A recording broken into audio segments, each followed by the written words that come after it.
And I'm also the director of a new venture here at Booth called the Social Enterprise Initiative. So the sponsor of today's panel, if you will. This could be the first time you're hearing about the Social Enterprise Initiative. So before we jump in, I just want to say a few words about the initiative and Social Enterprise Booth. SEI is a brand new research center that was launched about 6 weeks ago. So don't ask me for a business card because I don't have them yet. This launch, which could probably be called a soft launch, represents the bringing together of interests in the about social enterprise among our students, our alumni, and in particular our faculty. Since you've joined us today, I would guess that you know well enough that though certainly not new, social enterprise and interest in the sector has grown substantially over the last perhaps decade, maybe a little bit longer. Though interest at Booth in social enterprise is not new, especially among our faculty research interests, the initiative is a way to bring a lot of those very interests under one umbrella, under one roof. So we're really excited about that opportunity. At Booth, of course, we've always been focused on educating the next generation of leaders, and today more than ever. That means we're training the next generation of social sector leaders because it's of such interest to our students, and frankly, we're facing big problems in our world today that need to be solved. So SEI will seek to support the development of education, development and education of those students and alumni, as well as a network of social entrepreneurs throughout Chicago and other cities. We're going to be, we're especially targeting those alumni and students and social entrepreneurs who are really dedicated to the rigorous analysis and proven business practices that Booth is known for.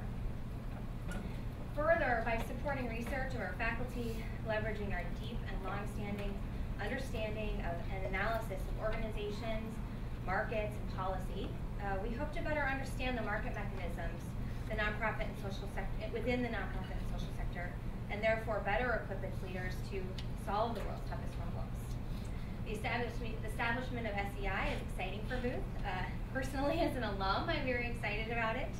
As someone who spent the greater part of their career in the social impact space, I think bringing together of these interests is very exciting. And since I can't get away without a short commercial, I encourage you to reach out if you're interested in SEI, about learning about what we're going to be doing in the future, participating in any way. So we don't yet have a website up, but I will be here all afternoon. Come find me afterwards. I'm happy to talk more about it. And I take business cards, even though I don't give them out. So I'm really, pleased. We're excited about reaching out to our alumni and connecting to all of you. Plug over. Now on with today's panel. I'm delighted to introduce Rob Gertner, Deputy Dean for the Part-Time Program and the Joel F. Gumunder Professor of Strategy and Finance. Rob is also one of the faculty directors of the center, along with Marianne Bertrand, who's Professor of Economics and the Newberg Faculty Fellow. So we're really excited you're here today, and I won't take any more time. It's great panels. Great, thank you, Christina. So what we thought we would do, as you see from what Christina said, although a lot of the activities are not new, the initiative is in fact new. So when we were trying to figure out what we should do in sponsoring today's panel, it seemed to make sense to highlight something that's been going on for a while, and in particular not just our alumni but also our students. So what we decided to do is just put together a panel of 5 student and alumni social entrepreneurs, have them tell you a little bit about what they're doing, and have a bit of then panel discussion about key questions and key issues, and then open it up. So a very kind of straightforward format. And what we'll do is each of them will talk for about 5 minutes about what they're working on. 3 of the 5 are current students who are in our New Social Ventures class. And what that means is they're participating in the Social New Venture Challenge, which is something that we started last year. It parallels the Polsky Center's New Venture Challenge, which has been going on for, I think this is year 16. Last year, as a trial, we had one section of the class. We had 11 teams of students involved and $25,000 in prize money, and we thought it was a big success. So we sort of doubled down this year. This year we have 2 sections of the class. We have 19 teams of students, and we have $50,000 in prize money. So for those of you interested, the finals are down at the Harper Center on the afternoon of Wednesday, May 30th. So if you're interested in coming, please let us know, and we'll get you more of that information. And I'm going to just tell you the names pretty much of the panelists and then let them go. We've got them ordered sort of from youngest to oldest. One of the nice things about the social entrepreneurship program and the classes in particular is that we've worked, and it's been nice that we've drawn students from all over the campus. And in fact, our first speaker will be Ted Gonder, who's not a Booth student. He's actually a student from the college. He's a 4th year in the college. But I think he knocked on the door of the Polsky Center. Was it your first year? Or yeah, I think towards the end of the first year. So he's kind of, we've sort of adopted Ted. We've seen him in lots of forms or fashions, and I don't know that he really needed parenting, but Ted is part of the class, and he's going to talk about his business Moneythink. And I'm going to introduce all 5 and then sit down. Next, we have Andrea Sreshta, who is a first-year student at Booth, and she is working on a company called Luminaid, and she'll tell you about that. Lisa Lee Herbert is, are you first year? You're a first year as well, and she's the 3rd of the group that's in the Social New Venture Challenge. Her venture is called Principles First. And next we have David Vinca. David Vinca is an alum from '05. He was in the first section of the social entrepreneurship class, which I taught, I guess it was '04 maybe. It doesn't feel that long ago, which was our first foray into social entrepreneurship. It was fun. Christina was in that class as well, so it was a fun time. We have progressed substantially since then. And David's company is called eSpark. And last, but certainly not least, we have Eric Weinheimer, who's a 1994 graduate, and is what do you call yourself, president or CEO? President of the Cara Program. And he's kind of the veteran on the panel here. So sometime at the end, we'll be asking him for advice for our younger and more recent social entrepreneurs. So I'm going to just turn it over. Ted, it's all yours. Presentation. I'll be standing behind the podium. I know it's practice, but I have to do it.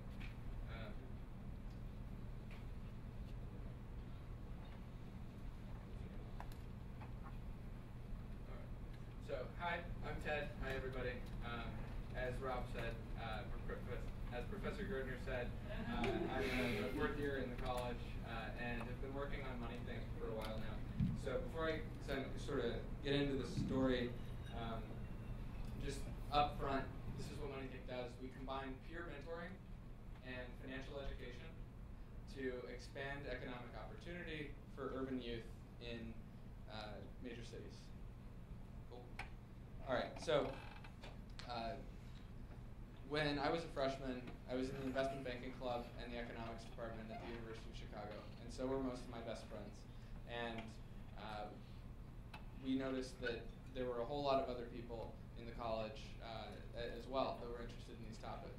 And when the economy collapsed, we thought, okay, well, how can we mobilize these resources on campus to go into the local community and share this knowledge that we kind of have as undergrads with local urban youth that could really use this knowledge. And so we started doing a little research about this problem of financial illiteracy in the US, and we realized we, as everybody, basically lack access to trustworthy financial information. And this is particularly a big issue in urban communities that are lower income for young people in particular that might be growing up with broken families or difficult situations who have exceptional lack of access to trustworthy financial information. So we did a little research and realized that the institutions that we would be expecting to deliver trustworthy financial information to young people and to families and to just the consumers in the US were sort of failing on the whole. And only 4 out of 50 states had any sort of policy mandating personal finance classes to graduate. So we decided to put into action that model that we sort of dreamed up to mobilize the investment students on campus and send them into local high schools. And we reached out to advisors at the Polsky Center, at the college, at the Urban Education Institute, the Harris School, at CPS, and we started putting together a team and an initiative that started making a difference in the community. So to be clear, our process is that we recruit and train college volunteers. We place these college volunteers into local urban high schools, which we're partnered with. The college volunteers deliver an innovative, youth-focused, relatable, engaging, action-driven curriculum. And then we complement this in-class learning with extracurricular opportunities such as entrepreneurship competitions at the university and externships at maybe some of your companies. So in terms of the value proposition, everybody wins, and this is part of the reason we kept going, was because it wasn't just a dire need, but it was a solution that just made sense. College volunteers get to serve as part of a national corps. They're building leadership skills, public speaking skills, and they're also learning how to manage their finances as well so that they graduate and are able to handle the massive amounts of student debt that they're going to face.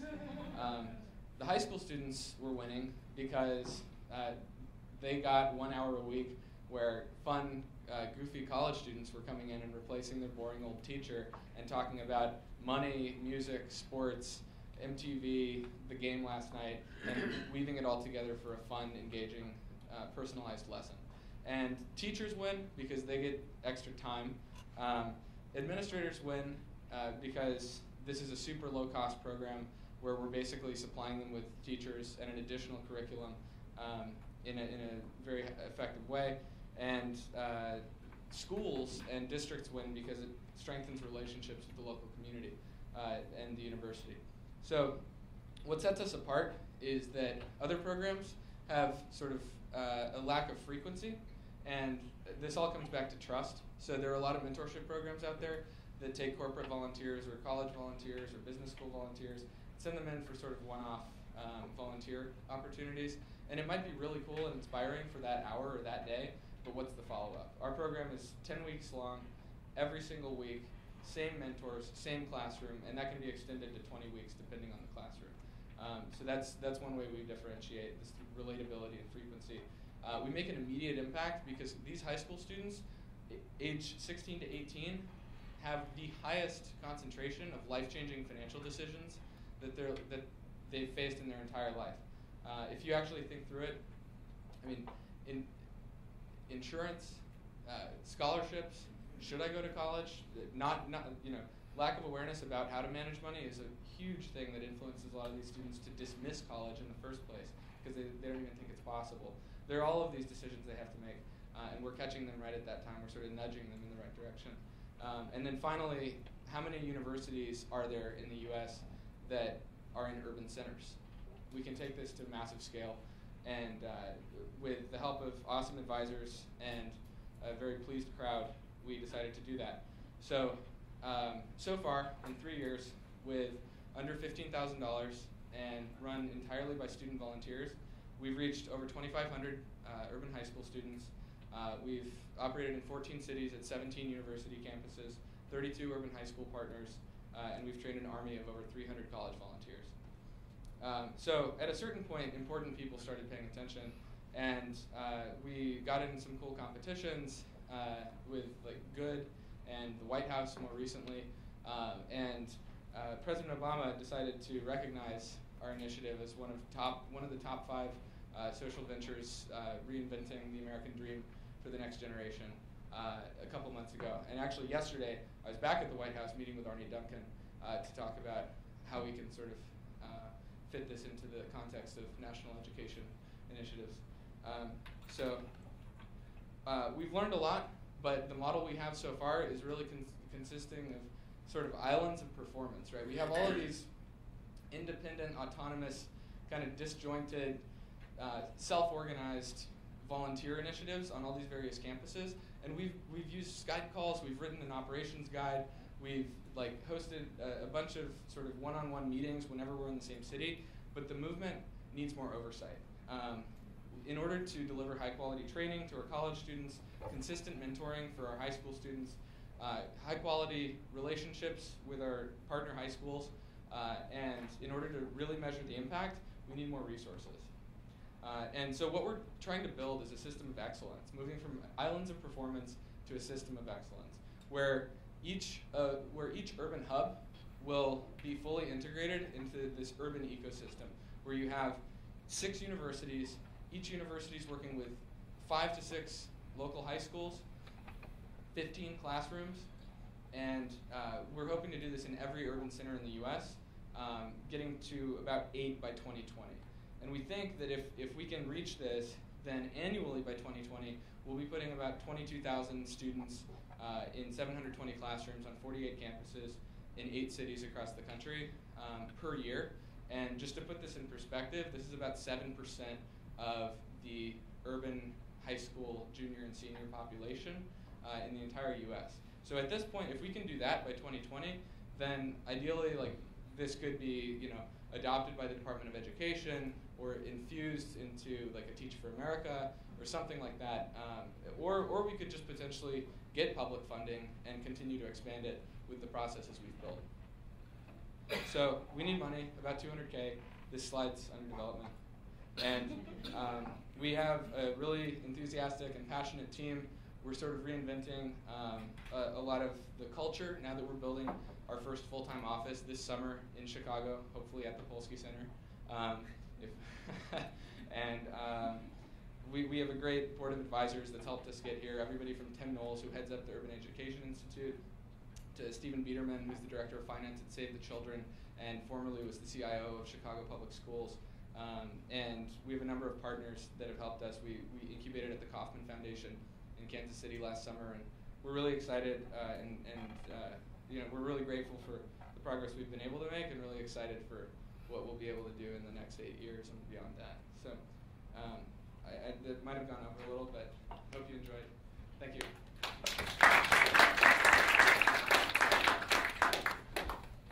Andrew? Should I say sitting or? Whatever you want. Sitting's fine. Yeah. Is this working? No. Okay. Okay. My name is Andrea Shrestha, and I'm one of the co-founders of Luminaid Lab. And we are basically manufacturing and commercializing a particular portable solar lighting product. It was designed in a graduate school architecture class, and I designed it with my then classmate, who became my now co-founder, at Columbia University, a couple of weeks after the earthquake in Haiti. So Anna and I kind of teamed up for a project. We had a common interest in solar lighting and kind of saw a gap in the supplies that were commonly being sent in disaster relief aid.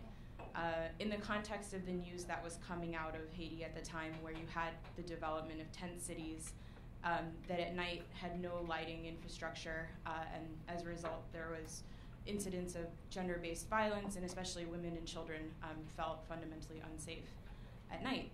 So we took a look at existing solar lighting products that were on the market and kind of saw that they were either too expensive or kind of just not very well designed for this purpose, and took a new take on it. So what we came up with was an inflatable solar light. And the idea is it packs and ships flat. It's extremely lightweight and portable for both charge and use.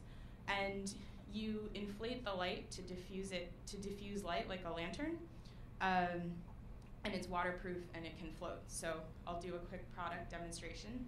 This is the light when it's deflated.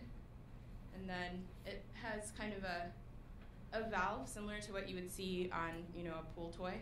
And this is the circuit. And there's a solar panel. There's a rechargeable battery. and then there's an LED, an extra bright LED. And so for 4 hours of charging in full sunlight, you can get roughly 6 to 8 hours of light on the high setting and 8 to 10 hours on the low setting. So I'll just blow it up and turn it on for you right now.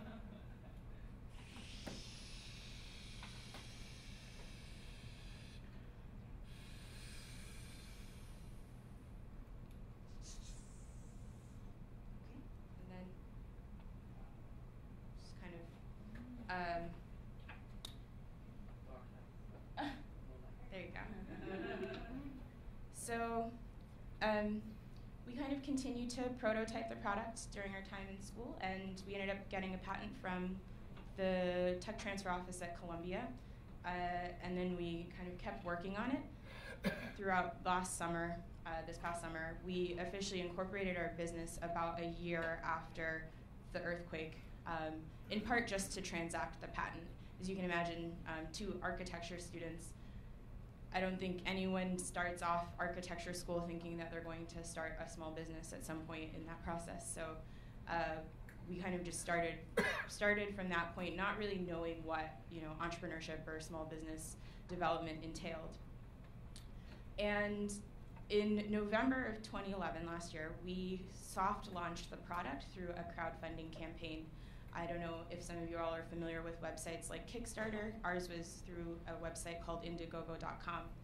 We put up a campaign for 30 days. We called it the Give Light, Get Light campaign.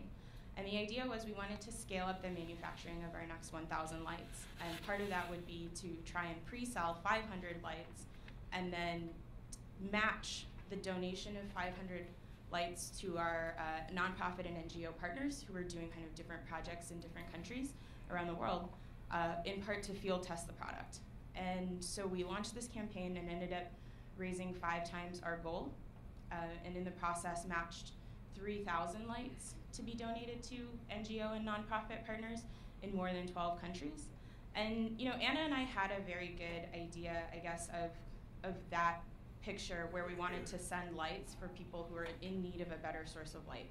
I mean, you have regions in South Asia, Africa, Haiti, that we had targeted for that.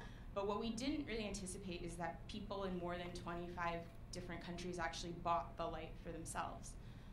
So that was kind of a new revelation for us in thinking more about the commercial potential of the product as well. So people are interested in it for camping, outdoor recreation, boating, that type of thing. So we're currently kind of taking that strategy to market it as a commercial product with some sort of matching strategy to partner with NGOs and nonprofits who are doing development work and can benefit from this light. And then lastly, very focused on the goal of scaling up with customers in large-scale customers, NGOs, government agencies, even the military, who might procure supplies in large numbers for things like emergency relief aid. Some of the challenges that we're confronting is, we're a very small company and we're trying to scale up things like manufacturing, distribution, and kind of figuring out how to get all of that infrastructure in place properly so that we can scale up growth in terms of the number of lights that we're moving to different places. So.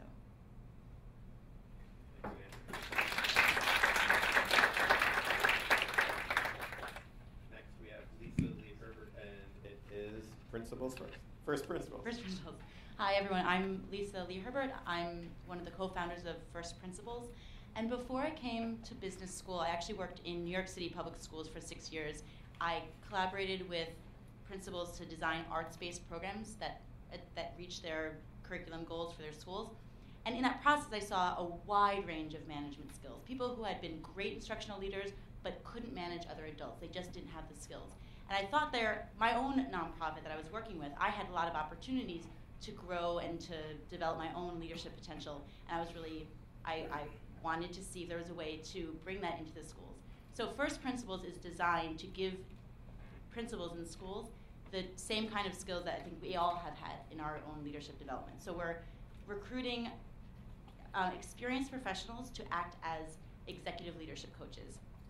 And the idea is that in the beginning of the year, a coach and a principal will sit down and we'll decide based on the larger goals that the principal is trying to reach, the skills that they'll work on that year. And first principals will support them throughout the year, and we'll check in at various points.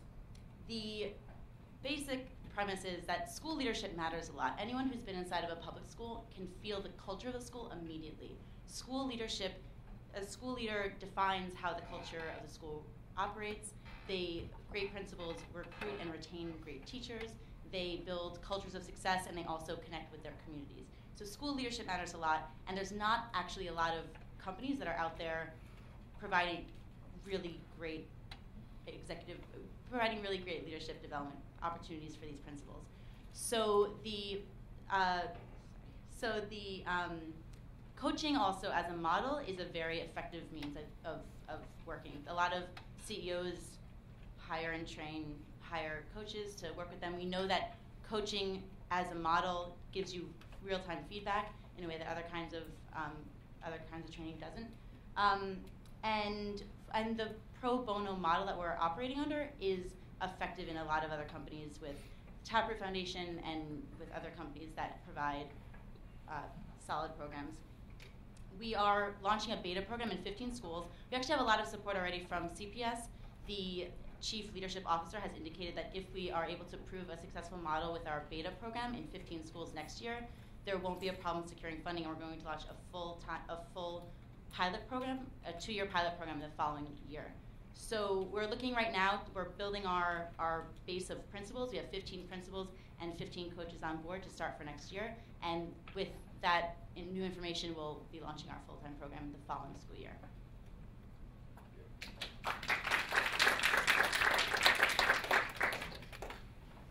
Next we have David Binka, eSpark.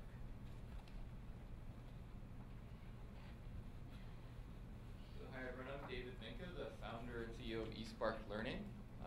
As I think Rob said, I was one of the early people in the social entrepreneurship space at Booth, and I was really happy to be a part of Rob's first class.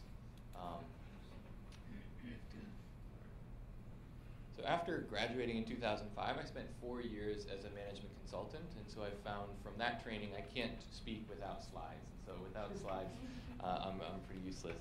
So I'll just give you a quick overview of what we're doing at eSpark Learning.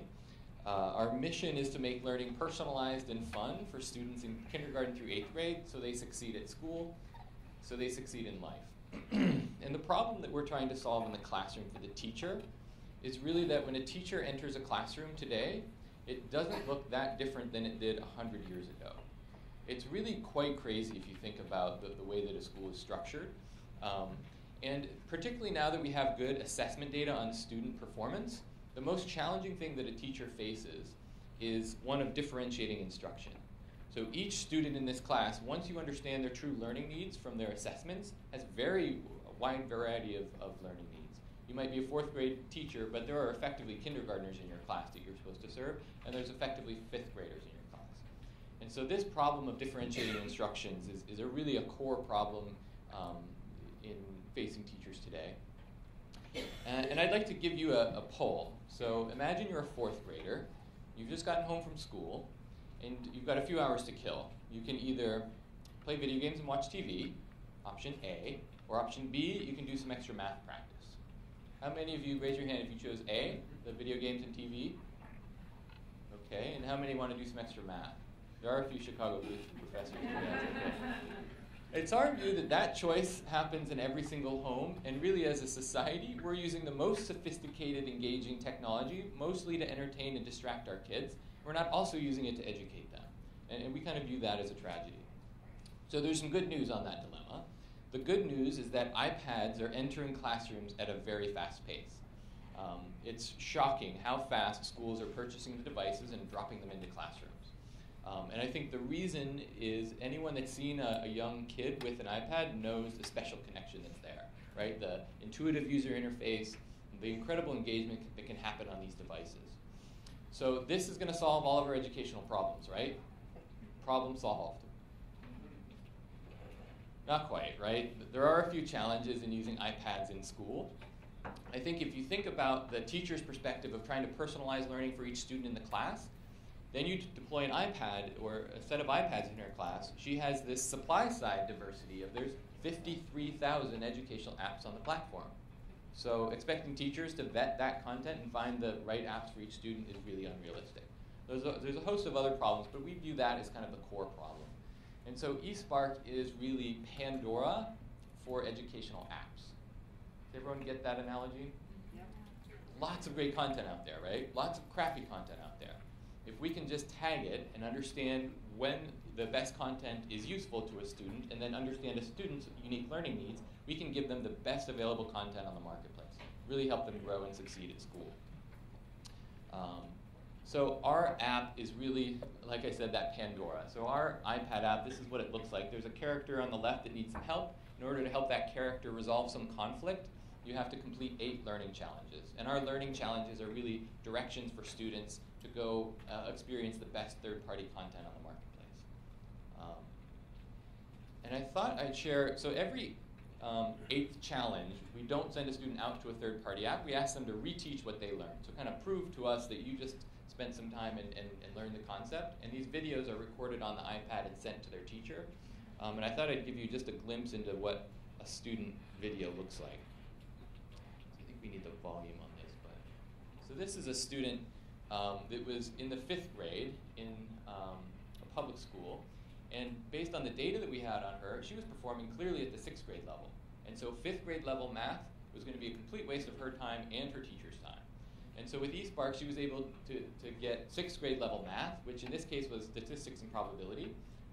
And we asked her after her first week in eSpark to record a video demonstrating the results of a survey that she took with her friends. And so this is the little video. I'm doing a survey called What's Your Favorite Electronic Game? And I did a bar graph, and the choices for 7 responses to pick for was DS/DSi, a Wii, an iPad, or an iPad. For DSi, there was not a lot of people who liked it, so that was absolutely 0 people who liked DS out of 7 people. For Wii, only 1 person liked it. For iPod, 4 people liked the iPod, which was surprising. For iPad, 2. In the end, in conclusion, I have noticed that more people like the iPod than the iPad, the Wii, and the DSi. Thank you.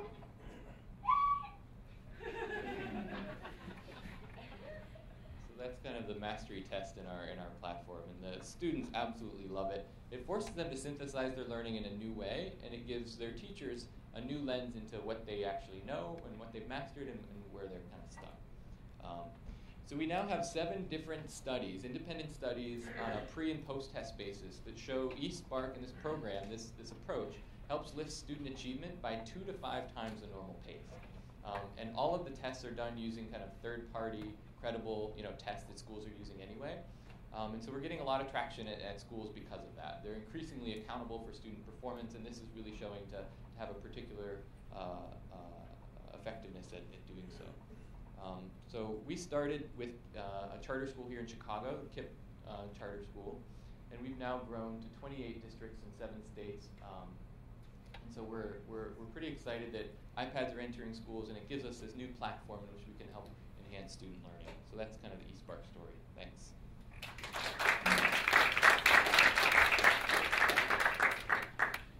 Next, we have Eric Weinheimer, the Cara Program.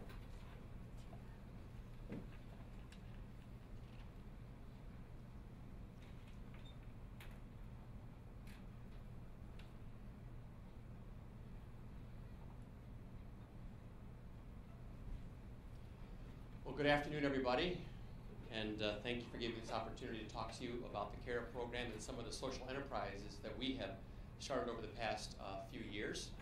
Let me give you some background on who we are as far as the Cara Program. We're a nonprofit organization started 20 years ago, and our mission is to serve individuals who are homeless, people who may be struggling and who are struggling in poverty, and to provide comprehensive training, permanent job placement, as well as critical support services.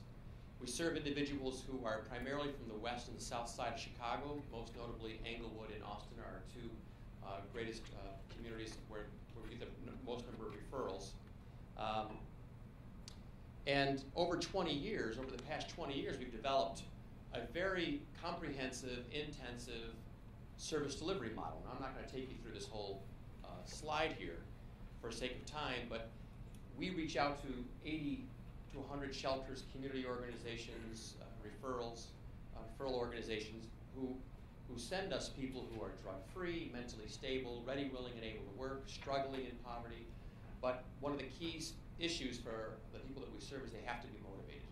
And so we're really screening for motivation. About 65% are women, 60% are in recovery for drug or alcohol. About 50% have a high school diploma, and about 55% do have a felony conviction. And so we're looking with individuals who may have tremendous obstacles to them transitioning out of the shelter and finding a quality job, but we're really looking for that issue of employment. And so once they're referred to us, they're receiving intensive life skills, job readiness skills, and some specialized skills. And then we guarantee everybody a permanent job in that fourth section over there, quality job placement with advanced opportunities. We're guaranteeing everybody a permanent job with benefits. And when people come to us, they say, wait a second, I have a criminal background, I've been living in a shelter for a number of months, how are you going to guarantee me a permanent job?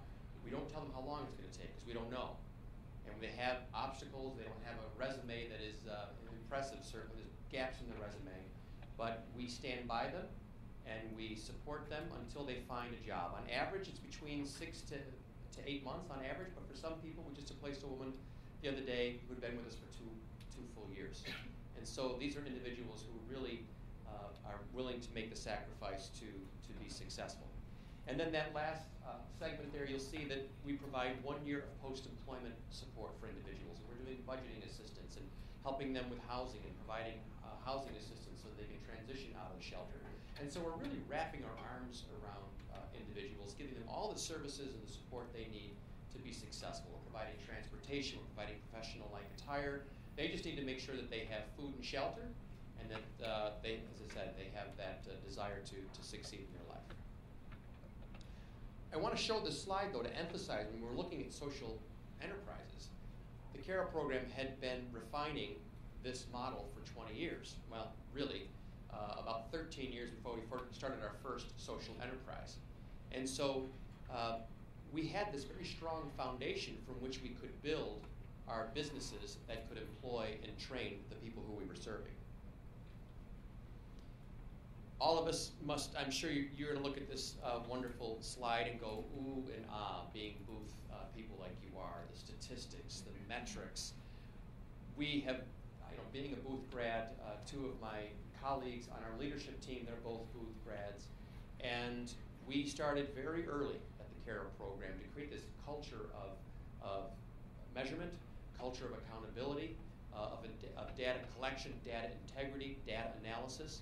And so we have this wonderful performance update that I have copies of, and I would encourage you to take it home, because if you're looking to do a social enterprise, very, very effective sales tool for external stakeholders, and obviously for internal stakeholders, are really a great way for you to see how you're performing compared to your goals.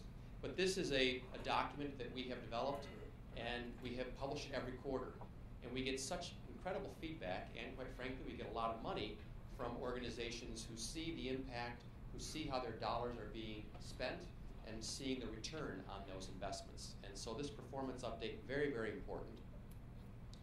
We also have this document, and I also have copies for that for you as well, if you'd like to take a look at that. Our social return on investment. That's the hot new metric that everyone's talking about. Oh, what's the social return on investment?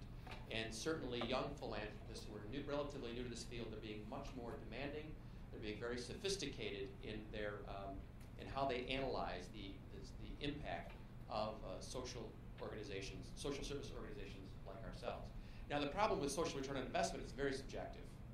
And there's a great deal of questions like, how did you get those numbers, and what assumptions are you making? On the back of our social return on investment, we have detail on each one of these calculations to display our assumptions.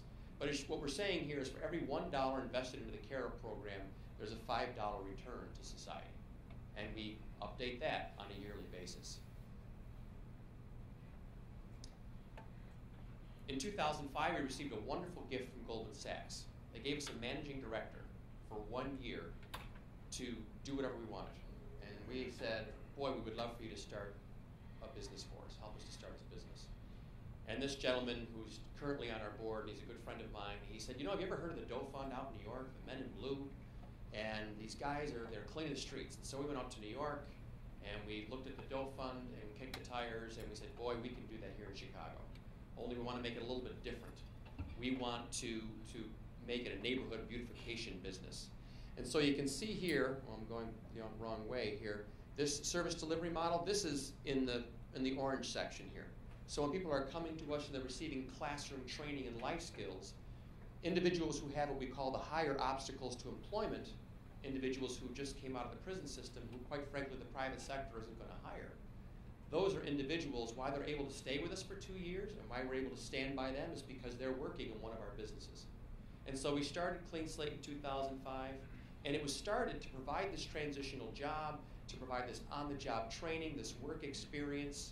And it was a wonderful, wonderful venture for us because it was completely aligned with our mission. It was completely aligned with our services. So individuals, instead of just being in a classroom, we could take them, we could give them training. It's obviously a low-skilled job because they're doing litter abatement, snow removal, and light landscaping. And so the learning curve is not very steep, and it can meet people where they're at depending upon, even if they have low skills. And so we brought this idea to the city. This is back in 2005. We easily raised $200,000 of startup capital, primarily from foundations who had been supporting the Cara program for years, and they loved the idea. And in our last full year of 2011, we generated $2 million of revenue. So that's about 30% of our total revenue. Cara program, we have a budget of $6.5 million overall. Our customers are business districts, Uptown, Wicker Park, South Shore, the Illinois Medical District, who pay us to do the neighborhood beautification, the litter abatement, snow removal, and the light landscaping. Our net profit, our first net profit of $16,000 in 2011. Interesting, when we started this business back in 2005, sustainability, we wanted to create transitional jobs, and we thought we could subsidize it with philanthropy. Boy, how times have changed, because we now, and our board now, is demanding that our social enterprises be profitable. And so we're delighted that Clean Slate did generate a profit in 2011, and that's including a small transitional job government grant. And there's a lot of money from the government for these transitional jobs for individuals who have significant obstacles to employment. And there you see the fact that we created 200 transitional jobs each year for these individuals. In 2009, we started another business, a joint venture with Mercy Housing Lakefront, to maintain foreclosed homes. With all the foreclosures that were coming online, what happened in 2008, it's a great opportunity for us to create a business that would provide the transitional jobs for the Cara program students and for some Mercy residents. But this one was a little different because we said in 2009, no more of the subsidizing with philanthropy. We need to generate revenue or profit. This needs to be sustainable. And in our dream upon dreams, we thought, and this is going to be such a successful business that we're going to be able to generate cash for the Cara program, our services, so I'm not going to have to go and plead with philanthropists to please support our nice little non-for-profit. So we're really excited about this opportunity. We generated about $1 million in startup capital over the past 3 years. And our largest investors were banks. And they were gifts. And why do you think that banks wanted to give us a gift in 2009? Anybody? Community. And why do they need a community investment? Well, that Community Reinvestment Act, but also in 2009, I'm sorry, I thought you raised your hand, they were under attack, right? Everyone hated the banks. Look what they're doing to our economy, look what they're doing to our communities. And here comes this nice little nonprofit that says, hey, we're going to start a business, and we're going to hire the hardest to employ, people coming out of prison, and we're going to help revitalize struggling communities. Where do I sign? So it was a wonderful opportunity for the banks. But things didn't pan out the way we had anticipated. Our total revenue in 2011 was $1.8 million, which is great. We're projected to do about $4 million we lost about $500,000 last year. And this year we're probably going to lose anywhere between $30,000 to $50,000. And our goal is 2013 that is going to be, it is going to be profitable. And if we had more time, I'd give you more feedback as to the or how the business has not necessarily lived up to our expectations, but that's very common for any new venture. So one of the things that we learned, or a couple of things that we learned, and I can't emphasize this enough, is never underestimate the challenge of balancing mission and margin. When you're into these social enterprises, you know, there's going to be a conflict between profit and mission, and you're just going to have to. That's what I love about this. That's what's so exciting about this field, is it's not just about making money and maximizing shareholder wealth. But all of a sudden you've got this mission that's gnawing at you, that you're in business because of this mission, and that's a really healthy and exciting conflict that's complicated. Transitional jobs, very, very challenging when you're constantly having to rehire people and retrain people. We realized that 180 Properties was not a transitional jobs play. It's a permanent jobs play. And so that's very, very critical. We learned from 180 Properties that scale is important, particularly for a business with high fixed costs and significant infrastructure needs. The IT needs for 180 were much higher than we had anticipated. And then expertise and direct experience are critical success factors for more technical social enterprises. We hire for people's values. We hire for their cultural fit, not necessarily the direct experience, and it worked very well for us for Clean Slate. Didn't necessarily work as well for us for 180 Properties. So I'll now sit down and allow some time for questions and discussion.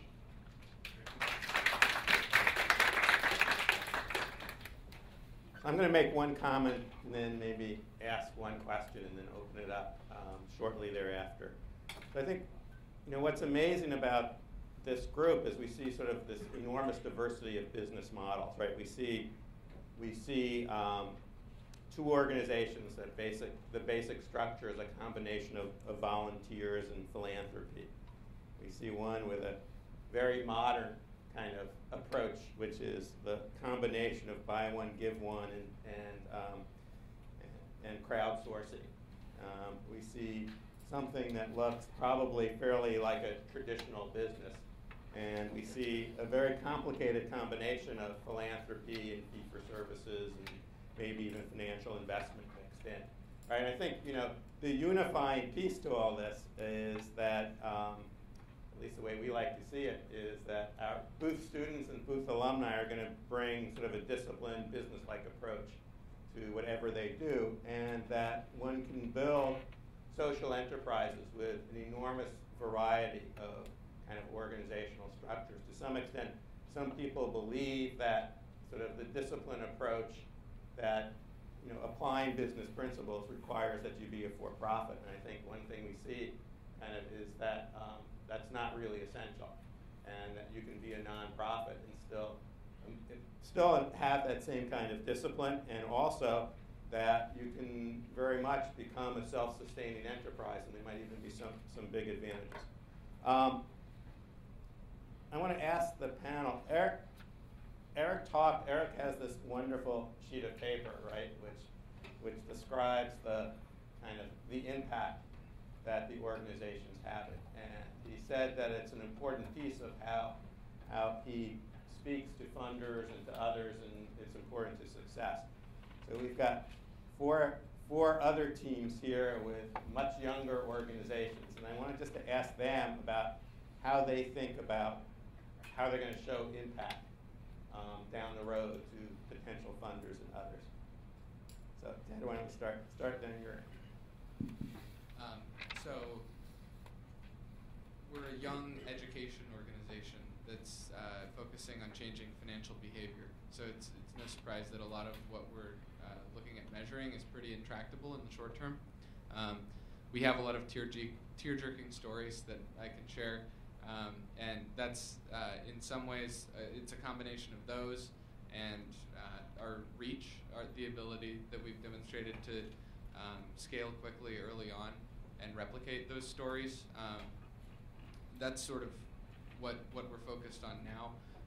We're also developing sort of a medium-term outputs measurement sort of strategy, which is focused on kind of pre-tests and post-tests, so testing financial knowledge, confidence, and behavior changes over the course of before and after our curriculum, our program, as well as how many students are opening LinkedIn accounts through our program, how many students are opening bank accounts, how many students are starting businesses or completing internships as a result of our program. So those are sort of the medium-term outputs that we're measuring, and then longer-term measuring our impact on society or the 10-year outcomes for our students, and whether I think the big things are are they graduating college at a higher rate in terms of indirect measurements, but the really direct signs would be do they have on average higher net worth than other individuals that weren't in or that didn't have our program. They have higher net worth. Are they still saving? What are their employment rates? That sort of thing. So it's thinking about it at all sort of stages of the game. But I think that's.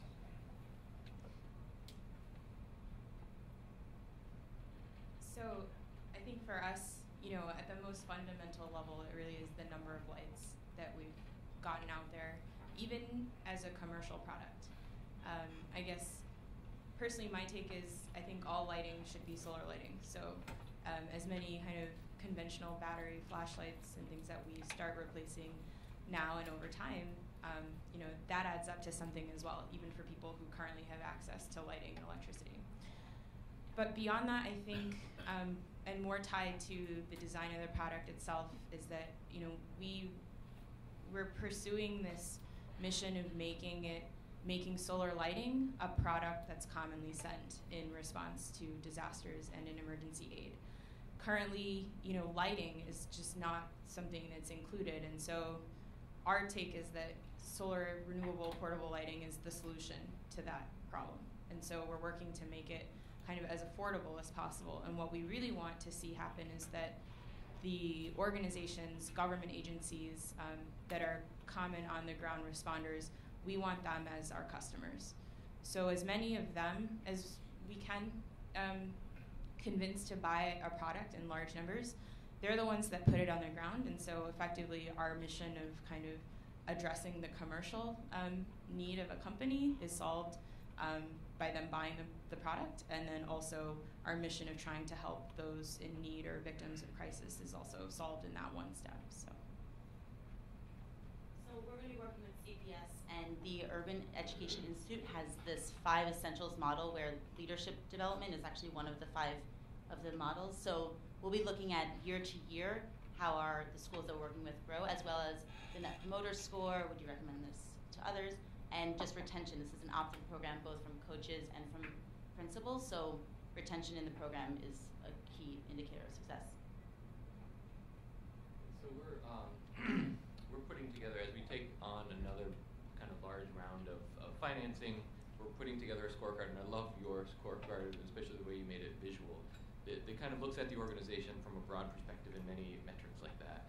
At our core, our mission is to help students succeed at school so they succeed at life. And we're making that inference that you need the basic skills from the elementary school gives you in order to have success in life. And luckily, those skills are very easy to measure, and schools measure them every year. And so we take great pains to really carefully analyze our impact on influencing student learning, knowing that that's really important for a life skill for success after school. Great. I have one question for Eric, because I didn't want to leave you out. So you've been at this longer than the others here. What do you think their biggest challenges are going to be, either individually or collectively, and what advice do you have for the new social entrepreneurs? I think one of the challenges that any social enterprise is this mission versus profit. And I hear your stories about the lighting, and all of a sudden you have a new market for it that you didn't realize that you had, and it was originally intended for people who were suffering from natural disasters. That mission versus profit, people don't give enough attention to it and aren't aware of it, and sometimes the business can get away from you. I think that's number one. Number two, and I think you alluded to it, you've got to make this data accessible. I mean, mean, we booth people, we love the data, and we love to see the assumptions and play with the data, but that's why we did this dashboard up here, is it's got to be accessible to people. A quick story, years ago, we put it on a black and white, we just Xeroxed it. We had a white sheet with just black lettering, and me being the brilliant guy that I am, I thought it was cheaper that way, and we just sent it out, and I didn't get any comments from any of our funders, any of our stakeholders. And then someone said, Eric, we really should put it in color and really dress it up and put it on some glossy paper. And all the response came back like, oh my God, that's the most fabulous. Same information, but it was just presented in such a different way, and this is why this dashboard. So it's got to be accessible to people. And so as we begin to measure our impact, and if it can be on a napkin, I don't care. But you have to think of what are those 2, 3, 4 metrics that you are going to use to highlight your impact that in a way that's accessible to funders. I think that's very key. Can I follow up quickly on the mission versus margin? In class this past week, we were just talking about governance. And we were mainly talking about governance of nonprofits. And then somebody asked, how about a social for-profit?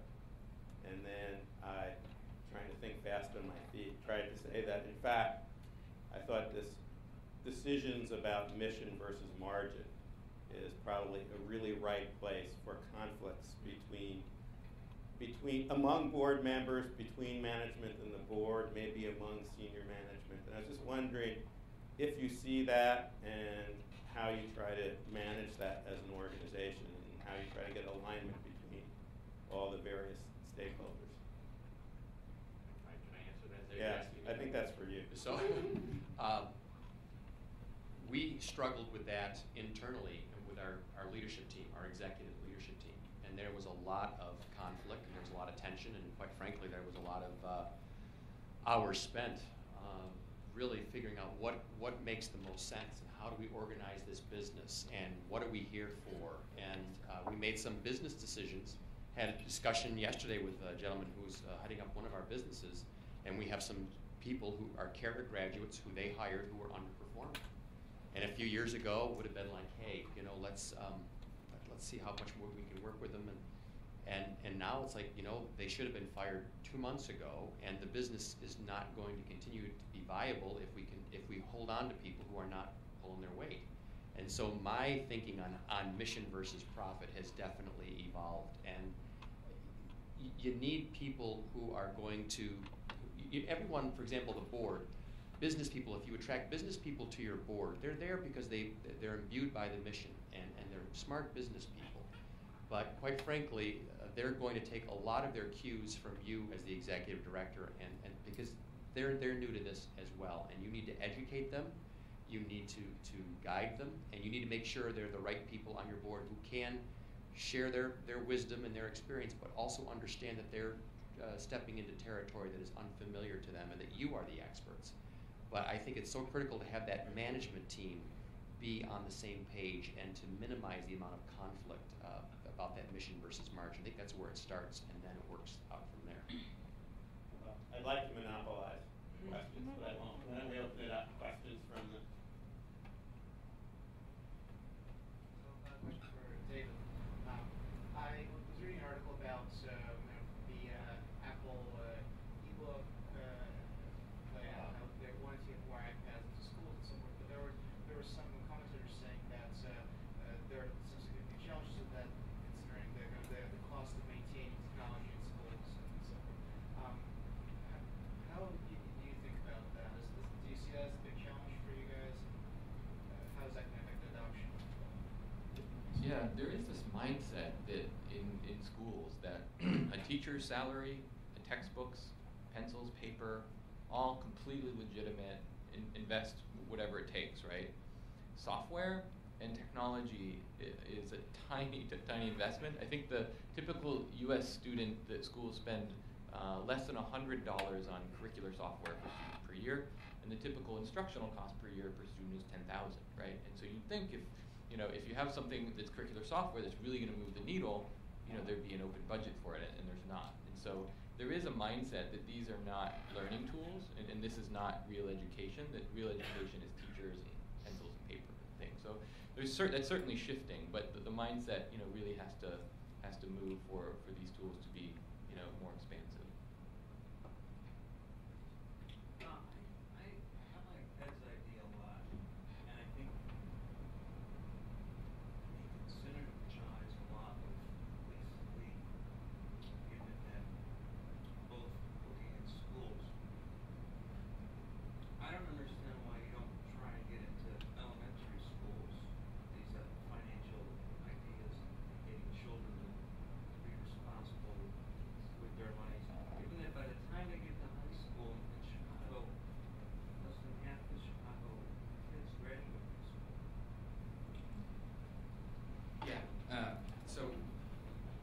That's a question we've asked a lot too, and I think for us in our situation now, it comes down to leverage.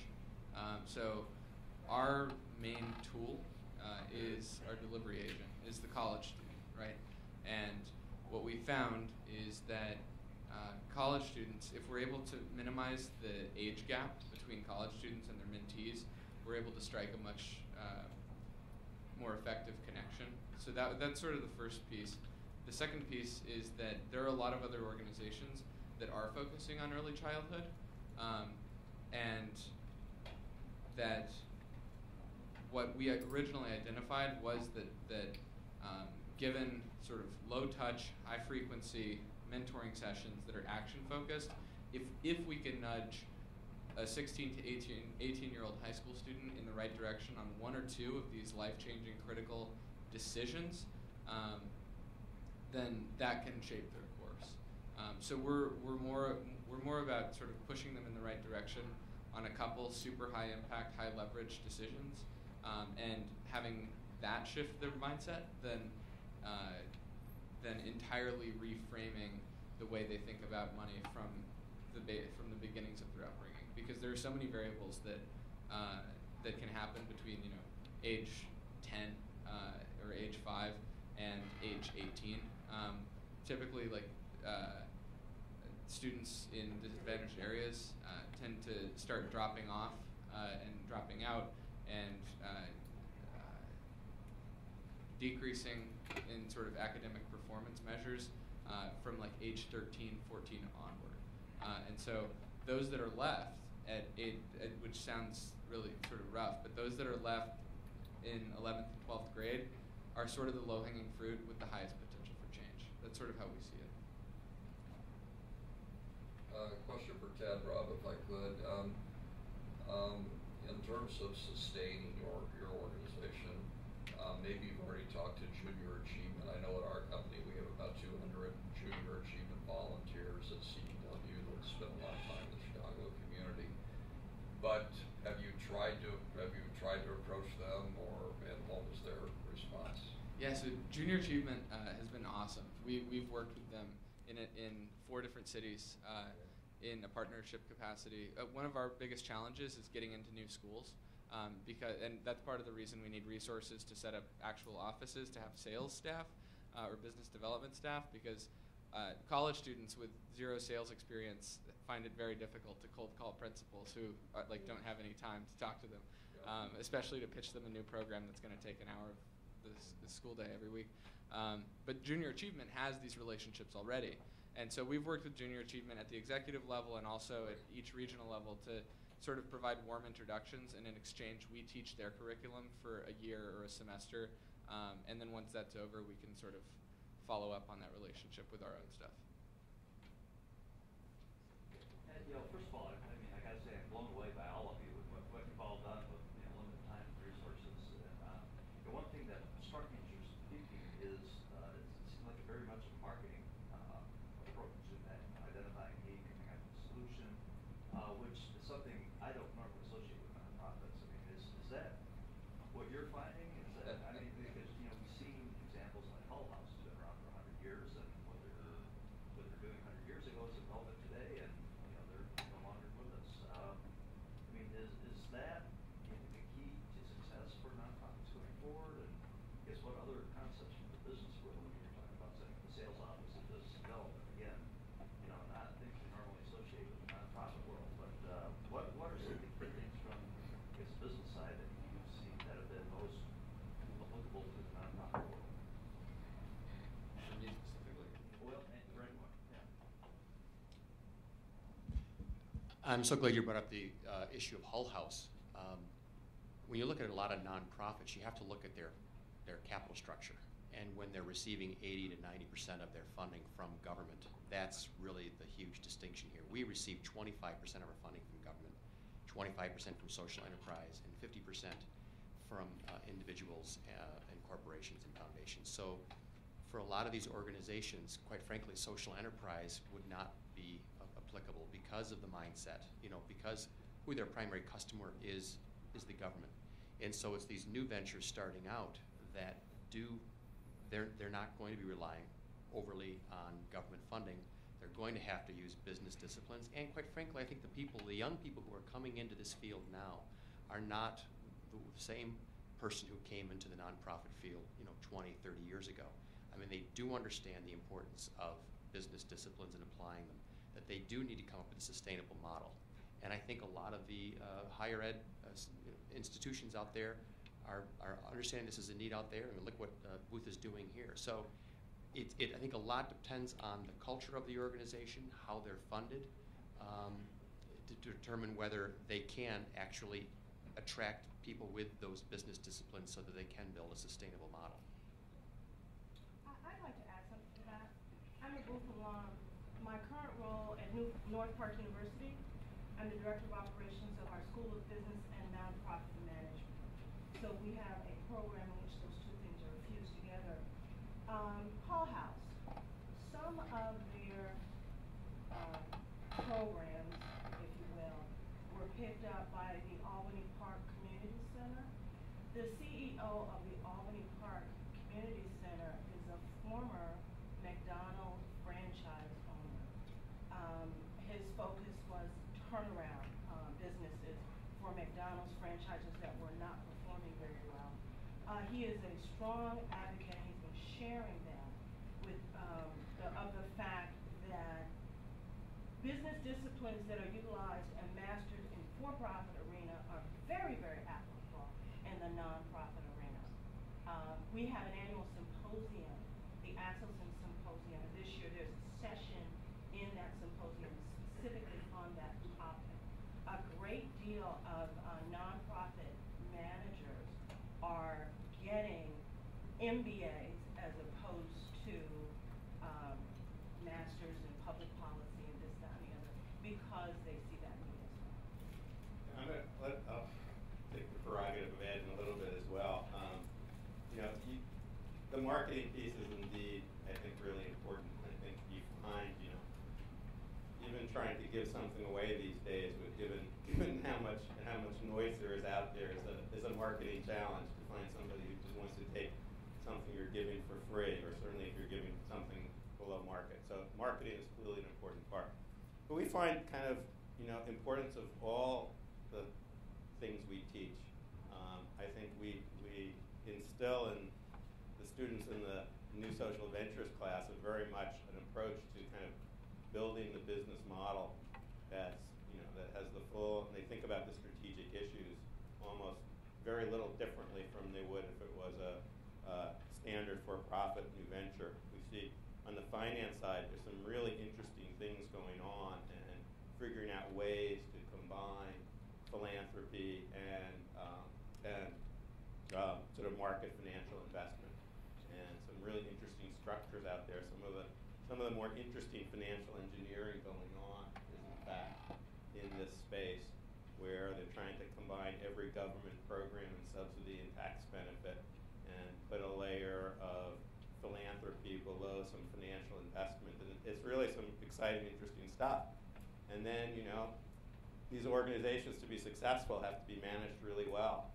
But just at a level of kind of management, organizational structure, Ted has to figure out kind of, all right, what's the role of headquarters when he's got chapters all over the country? And how do you think about the organizational design issues? And how do you build incentives into the management and good old-fashioned operations questions?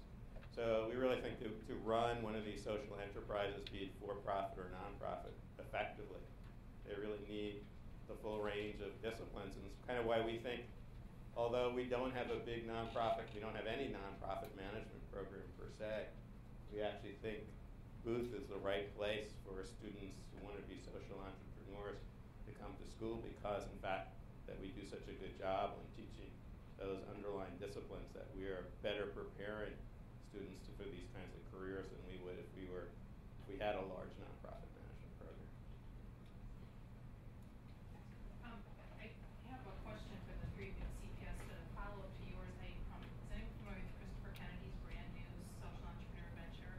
I just heard him speak about it Friday. He was taking like 25 years of what he learned in the for-profit world distribution chains to get food to food deserts. And it's kind of interesting because I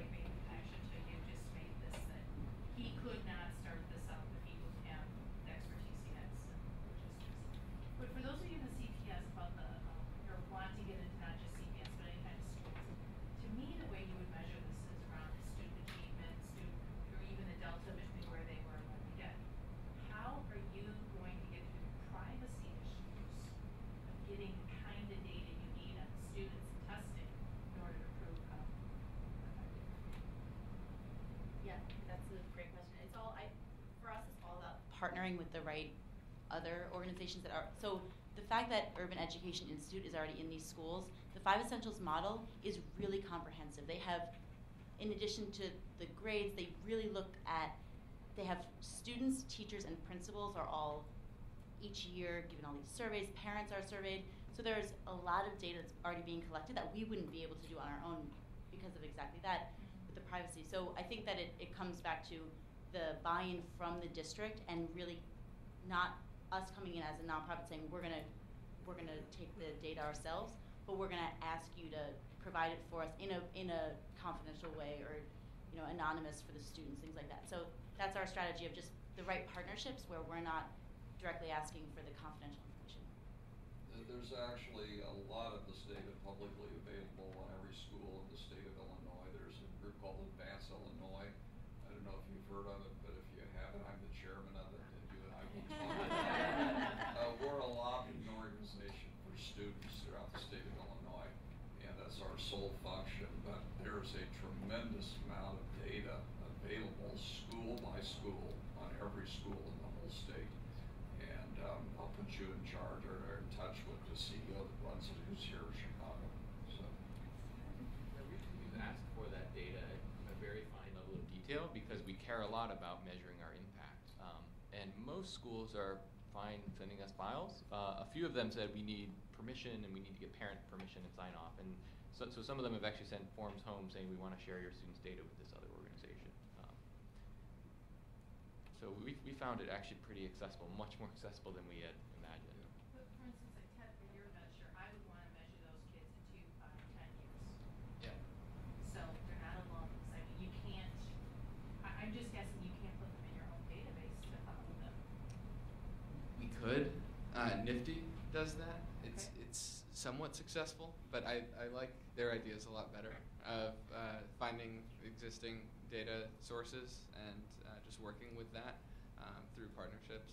I think this is something we actually haven't spent a whole chunk of time on yet, but that sounds like the appealing option. A proprietary system I think would work while we have like direct contact with the students, and that's how we would do sort of short-term surveying, like pre-test, post-tests, but long-term I think it's very difficult to put students who might not have emails or computers at home or there are a number of barriers to student tracking, so I think yeah, and one of the big challenges in this whole area in high school is that kind of one of the metrics that people have really focused on is percent entering college, and the real problem with that is the dropout rates in college. A lot of programs manage to increase those, but then the dropout rates in college are incredibly high. So it's really important to follow beyond that, and there are some data collection efforts out there to really do it because it's become actually a pretty big problem. There's a sense that a lot of programs really can't be evaluated effectively if you can't follow. But it becomes very difficult to follow these students once they leave the public school system. So it's been a challenge. And I think also speaking to that gentleman in the darker jacket, the point about early childhood from before, as well as college entrance, is that part of the reason we're working with late-stage upperclassmen high school students is because a big part of college preparation is making sure that they're financially savvy and equipped and knowledgeable enough to get through college with regard to scholarships, dealing with a bursar's office, managing credit or avoiding credit altogether. For Andrea, I just have a question about, you have an actual physical product. Can you talk a little bit about how you were able to move from idea to physical thing and how you went about selecting vendors? Yeah, so I didn't mention where we manufacture the site, and it's in China. It's a very simple product, so the nice thing was that we were able to prototype a lot of it ourselves. so that was kind of a large part of the development there. The thing that I found, throughout the process, one of the things we learned was that when you go to a manufacturer, they're not expecting, they're not your partner in product development, right? So we kind of realized we had to work out a lot of it and optimize it in the ways that we were looking to optimize it on our own. Because if we went to a manufacturer and said, make 1,000 of these, and there was something that needed to be, for example, fixed about it, it's on you to do that, right? So we spent a lot of time just testing it on our own before we ever even had any conversations with manufacturers. The next thing we did was a lot of stealth research. There are websites like Alibaba.com, which they basically allow you to chat with manufacturers and vendors for things like circuits or plastic, and we would kind of source a lot of samples from them. The tricky thing there was that you have to be careful to not reveal everything about your product, because you just never know who might decide that they want to make it for themselves, right? So we kind of had to be very strategic about that. In the end, we got really lucky, and we found what's called an agent. So they're manufacturing agents who work in the US, and they coordinate that relationship for you with manufacturers in China. And what that gives you is an independent third party kind of person who's pushing back with the factory in line with your own kind of objectives. We had also at some point worked with a manufacturer, for example, that has an office in the US and they own a factory in China. And the subtle thing there that we found was that they also just it wasn't in their best interest to help you make a better product and fix the mistakes, because they own the factory. So the subtle difference there of having the independent third-party person checking on things like product quality has made a huge difference, I think, in moving forward with manufacturers. The manufacturer, from their point of view, they just want numbers, large volumes, and so it's something that has to be kind of carefully managed, because they have their own objectives as well. So. I have a question for you. What's the price, and why did you decide to make it float? So the cost of the light right now is between $5 and $6. So that's what we make it for. And then the price varies. So if you are an individual just wanting to buy one, it's going to be $15 for now. Why did we decide to make it float? So that's just one of those design features that happened. I mean, that's kind of the thing. People always ask us, well, how did you come up with the idea?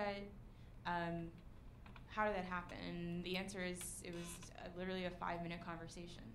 I wish I had a more interesting story about it, but it was like, we were just sitting at our desk one day, and I was like, you know what if this was an inflatable light? That way it would pack and ship flat, it would be waterproof, it would float, you can print on it, and it's really lightweight, and you could also use it as a pool light. That was literally, I think, the extent of that conversation. And then it was pretty much kind of done from there, the design idea. So but the fact that it is kind of, the thing about the design of it as well is that a lot of people question how durable it is, or what happens if it gets, if it has a hole in it. And it's true, it's not going to stand up to that kind of stress. But on the other hand, making something that has no movable parts or no rigid parts, in some instances makes it more durable, because it's not going to break like in transit or that sort of thing. So there's some like counterintuitive thinking there that's built into the products. And just to follow up, one of the things that's really exciting about your products is you had to create a market for it. So when you think about disaster relief, the first thing that comes to mind isn't the light, right? To your original point. But clearly there's a compelling reason why it's so important. So how did you go about educating individuals in that space and really creating that market? Well, I mean, we haven't completely gone about that yet, is the first part of that. So it's something that we're kind of just now getting into the strategy about how we're going to seriously sell to large NGOs or government agencies. And you're exactly right in that the first half of that conversation has nothing to do with our specific product. It's talking about the increasing solar lighting in emergency aid and why that's important and how that's going to work for these organizations on the ground. And so I think the next step to that is saying, I mean, the other thing I haven't really touched upon is how kind of highly competitive or increasingly competitive the portable solar lighting market is. There's a lot of products coming out all the time. You know, China's making a lot of stuff, especially, you know, even lights that don't work, which is a problem because people lose trust over it. But then, you know, just telling them that this is really the best light for you in all situations, I think is the argument that we would make to them, because they deal with a lot of uncertainty themselves in responding to disasters on the ground. So if you design something that can address different, you know, a variety of different situations, that they can depend on it in a number of different contexts. We have time for one more question.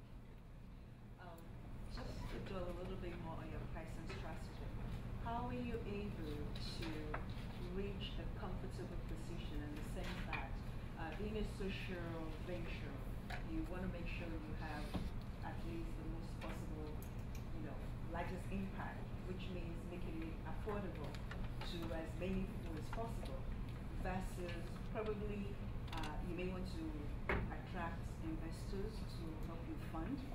So could you just share a little bit more in terms of your pricing strategy, the sweet spot between this is a social impact issue in which you may want to give up some profit margin, but at the same time you want it to be attractive enough for social investors to come on board? Right. So I mean, the $15 that I quoted earlier, that's, you know, the most simple level of how we're pricing it, and that would just be for somebody who's buying it for themselves online, for example. In terms of the humanitarian aid kind of market, so we would do, I mean, because you're playing a numbers game with that you're moving product in large volumes, our pricing structure will have a much smaller margin. I mean, it would be a very wholesale price. I don't know, we have to do a lot of thinking about what exactly that could be, and like I said, we're facing a lot of competition as well from other products, so we have to be mindful of that and figuring out how much this should really cost. On the other hand, though, the nice thing about humanitarian aid is that it's a big business itself. So it's a very commercial, I mean, it's a very commercial kind of proposition to try and sell to these agencies. So we don't necessarily have to sacrifice everything in order to make the light accessible to these agencies and NGOs. In terms of the larger problem of making portable light more affordable to those who need it most, it's a really tough problem. A lot of the other social ventures dealing with solar lighting across the world are finding it very hard to make these lights affordable, and as a result have a lot of microfinancing structures in place for people who want to afford the light. We are not that, and we don't have that kind of, I mean, capacity to run programs that would accommodate that. So that's kind of where our give light, get light matching model comes into play, and we're hoping to at least subsidize a lot of efforts to either give lights away or to have them given away at an even lower cost than we're making them for.